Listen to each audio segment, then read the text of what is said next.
guys! Welcome back to my YouTube channel. For today's video, gagawin natin ngayon ay how to make paper flower bouquet tutorial. Intro pasok!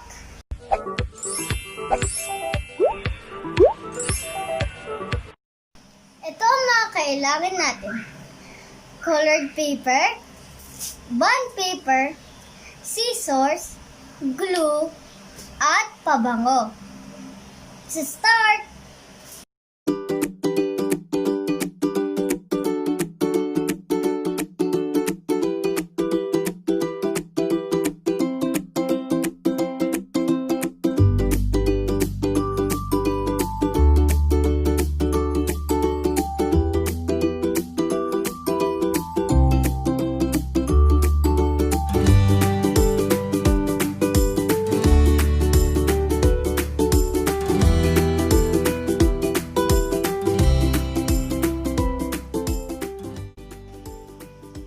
Gagawin.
Namin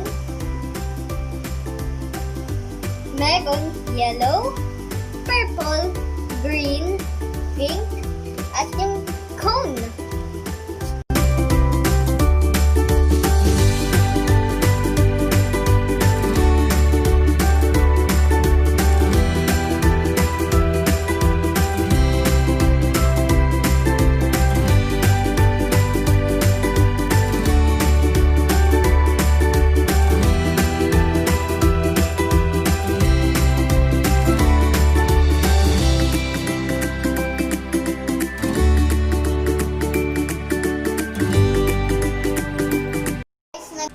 Nagkulang ako, so gagawa ko ulit. Tapos, pagtapos na kayo, lagyan nyo siya ng pabango. And then, this is the finished product.